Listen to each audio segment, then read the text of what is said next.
Akankah Coach Indra dievaluasi? Wow, ini menarik kita lihat. Setelah kegagalan timnas Indonesia untuk lolos di fase grup dan targetnya yaitu adalah masuk Piala Dunia harus terkubur karena kekalahan menyakitkan atas Uzbekistan, yang mana ini menjadi kekalahan menyakitkan di tengah euforia timnas Indonesia untuk bisa masuk Piala Dunia, dan berakhir sudah guys. Dan ini menjadi, bisa kita bilang, kekecewaan yang cukup besar bagi seluruh pecinta sepak bola Indonesia, terkhususnya netizen-netizen yang sudah lama haus akan Piala Dunia, ataupun bisa kita bilang yang sudah lama ditinggal oleh Coach Sintayong khususnya. Karena pasti akan ada yang namanya perbandingan yang cukup mendalam. Karena beda sekali perlakuan ketika Coach Sintayong yang melatih dan beda sekali ketika Coach Indra Syafri yang melatih. Perbedaan ini cukup mendalam dan bisa kita lihat ya. Ketika Coach Indra melatih, kita lihat lawannya hampir sama, bedanya itu Irak yang kita lawan STY, tapi kalau Coach Indra Syafri Iran. Tapi tetap Uzbekistan, dan bedanya Uzbekistan saat itu jadi tuan rumah dan dipenuhi dengan pemain bintang ya, Kusanov yang sudah main di Manchester City, Fuzelayev juga kan. Nah, itu beberapa pemain bintang yang mentereng bermain di Eropa. Ditambah lagi juga dari segi postur tubuh, pemain Uzbekistan pada tahun sebelumnya atau di ASI sebelumnya ketika dilatih oleh Coach Sintayong itu pemainnya rata-rata 180 dan 190. Ya kan? Beda hal dengan tahun ini. Aku lihat tahun ini paling cuma 5 pemain yang 180, sisanya 170-an. Hampir sama kayak timnas Indonesia, bedanya Indonesia cuma punya 4 pemain yang 180 ke atas. Sedangkan di tahun sebelumnya, era Sintayong itu cuma 2 pemain yang 180. Kalau nggak salah Kakang, satu lagi siapa gitu lupa aku. Sedangkan pemain Uzbekistan itu hampir rata-rata pemainnya 180 190. Nah, tapi yang menarik di sini adalah tidak ada kebobolan melalui sundulan guys ke gawang timnas Indonesia ketika menghadapi Uzbekistan. Kenapa? Karena tidak kebobolan. Kan? 0-0 skornya. Berarti nggak kebobolan lewat sundulan. Dan kenapa ini bisa terjadi? Karena efek latihan yang diberikan oleh Sintayong. Karena strategi yang diterapkan oleh Coach Sintayong. Kan gitu jadinya. Kenapa bisa kebobolan? Ya karena berarti kan ada sesuatu hal yang mungkin tidak diajarkan. Atau mungkin skema yang tidak sesuai dengan para pemain. Atau mungkin kembali lagi menjadi bahasa yang jadi kendala. No. Ya kan? Nah, beda sebaliknya dengan Coach Sintayong yang bisa meredam seluruh serangan-serangan Uzbekistan, padahal di saat itu sebagai tim tuan rumah guys. Padahal Uzbekistan saat itu adalah tim juara. Bayangkan Coach Sintayong melatih Indonesia Under 20 itu, main di Piala Asia-nya itu lawannya bisa kita bilang berat. Kenapa? Kayak Indonesia sekarang lah, Iran dan Uzbekistan. Calon kandidat juara ini dua-dua, ini final nanti kan. Sama juga dengan sebelumnya Coach Sintayong, Irak dan Uzbekistan, dan betul dua-duanya jadi finalis guys. Nah, tapi Indonesia saat itu bisa bersaing. Sedangkan kita sekarang ini hanya jadi bulan-bulanan setelah kita TC berbulan-bulan. Itulah kata Bung Harfa ya kan. Capek kita TC berbulan-bulan, rupanya jadi bulan-bulanan. Kan bayangkan guys, kita udah ke Prancis, kita udah ke Korea, kita udah mengadakan uji coba yang banyak, TC di Bali, baru juga lagi uji coba di Sidoarjo dengan 3 negara yang lain diundang. Kurang apa support PSSI kepada Coach Indra Syafri, ya kan? Dan Coach Indra Syafri diberikan target yaitu lolos ke fase grup dan masuk Piala Dunia. Nah, yang jadi pertanyaan di sini adalah tidak lolos. Ini sekarang tidak lolos. Nah, pertanyaannya apakah ini Coach Indra Syafri akan dievaluasi atau bakal diakhiri?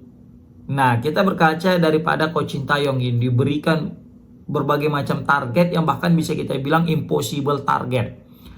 Yang paling ketara itu targetnya adalah yang cukup mengerikan adalah ketika berlaga di Piala Asia Under 23. Yang Piala Asia U23 itu sangat mengerikan cuy targetnya. Apa itu? Semifinal. Ya kan? Saat itu kita satu grup sama Qatar, Australia, Jordan selaku finalis Piala Asia. Ya walaupun seniornya ya. Australia nggak usah ditanya lagi. Qatar tuan rumah. Terus gimana nasib Indonesia? Bisa lolos guys. Bisa lolos, ngalahkan Australia dan ngalahi Jordan, membantai lagi Jordan. Walaupun kalah lawan Qatar karena wasitnya saat itu ngasih kartu merah, kita banyak alih ya kan. Kemudian lawan Korea cuy, serius, kapan-kapan kita menang lawan Korea dan lawan Australia dalam satu turnamen. Dan itu main bukan di kandang Indonesia. Kalau di kandang Indonesia oke lah, bisa menang kita kemarin itu pernah kan. Yang zaman Evan Dimas, itu pun hujan-hujanan, becek-becek, mungkin terganggu pemain Korea Selatan.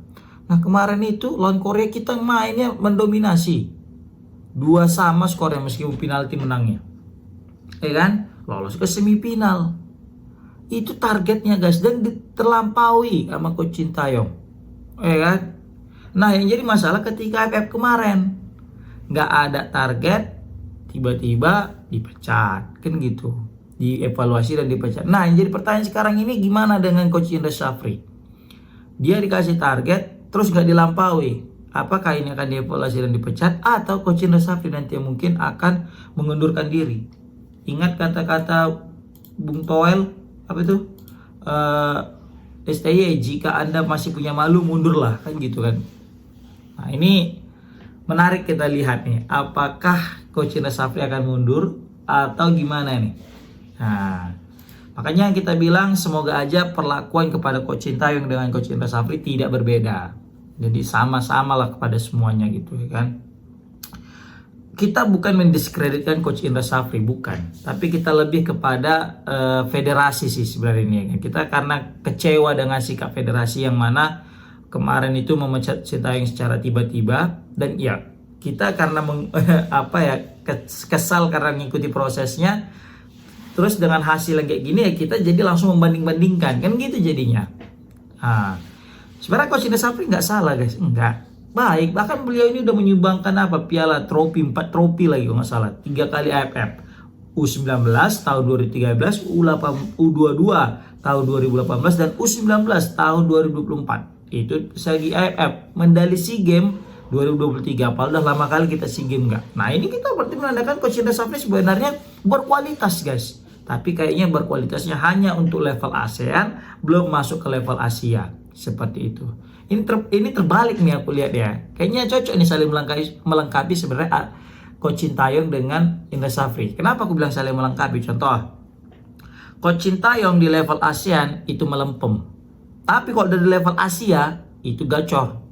Sebaliknya Coach Indra Syafri ketika udah masuk level ASEAN, itu gacor luar biasa, tapi kalau udah level Asia melempem.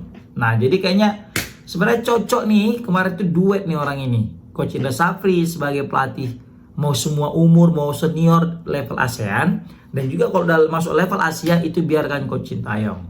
Tapi apa ndak dikata, kayaknya federasi lebih pengen kita masuk Piala Dunia, fokusnya Piala Dunia. Ingat, mungkin itu yang aku cermati, yang aku dapat di poinnya.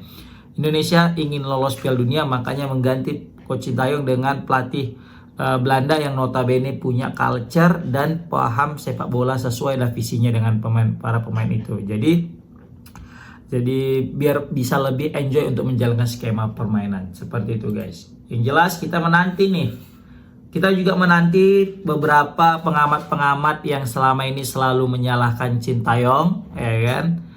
Apakah mereka juga akan menyalahkan Coach Indra Syafri? Apakah mereka akan melakukan hal yang sama kepada Coach Indra Syafri dengan yang mereka lakukan seperti Coach Sintayong? Ini menarik kita lihat guys, ya kan?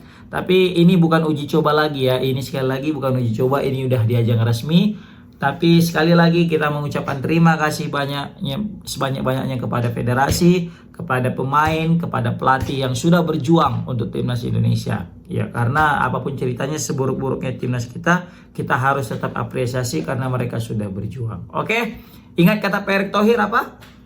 Apapun hasilnya tetap kita dukung, dan itu benar. Apapun hasilnya tetap kita dukung, tapi tidak lupa untuk evaluasi. Komen di kolom komentar gimana pendapat kalian guys tentang timnas Indonesia yang berbulan-bulan TC tapi jadi bulan-bulanan. Assalamualaikum warahmatullahi wabarakatuh.